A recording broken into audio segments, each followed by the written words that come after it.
Hello everyone, this is Watson. In this video, we're going to talk about how IEEE802.3 BT protocol 60 watt, 90 watt high power PoE switch works.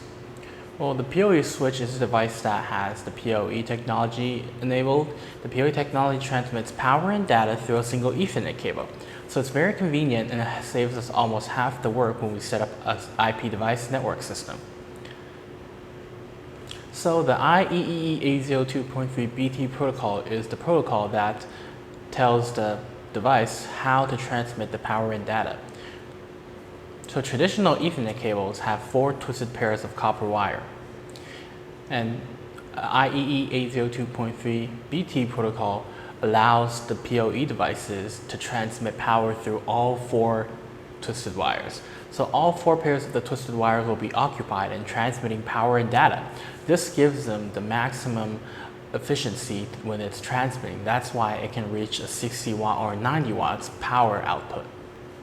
So this is how an Ethernet cable looks when it's cut in half.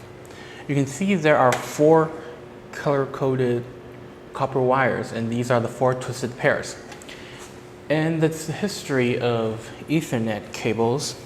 And when IEEE802.3 was first came out, they were only using 2 of the twisted pairs like this. The 2 twisted pairs are named for IEEE802.3 AF, and this was the most original protocol for them to transmit. And back then, they didn't have pure copper for the inside twisted wires. That's why in that case, the AF could only transmit around 13 watts of power.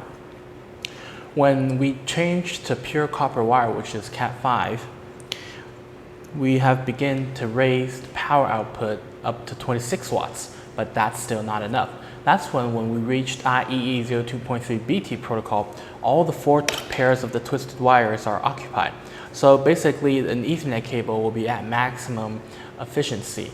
All the twisted wires are occupied, so everything will be transmitting the power and data. That's why I can reach such a high power output. So when we have a high power PoE switch, it's usually like one of this. So this is one of our managed high power PoE switch, and you can see that right here, these 4 ports are labeled with an orangish line. This means these 4 ports are high power ports.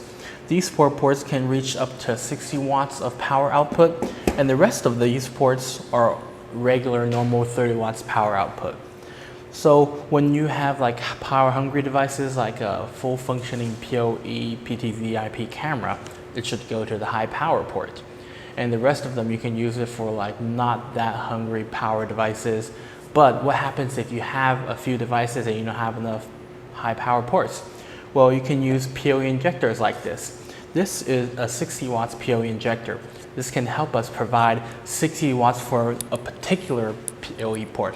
So these 4 ports right here should not be 60 watts of power output, but don't worry. If we connect the port with our injector first, and then connect the injector with our electric outlet, it will inject power to the data that comes from this port, and then right here in this port we'll use another Ethernet cable to connect to our IP device. In that case, this port will provide us data and 60 watts of power output. It's really easy.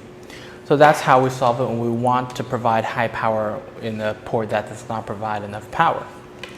Alright, that's pretty much it for this video. If you guys have any more questions about the high power PoE switches, you can leave them at the section below. Thank you guys for watching today, and I'll see you guys next time. Goodbye.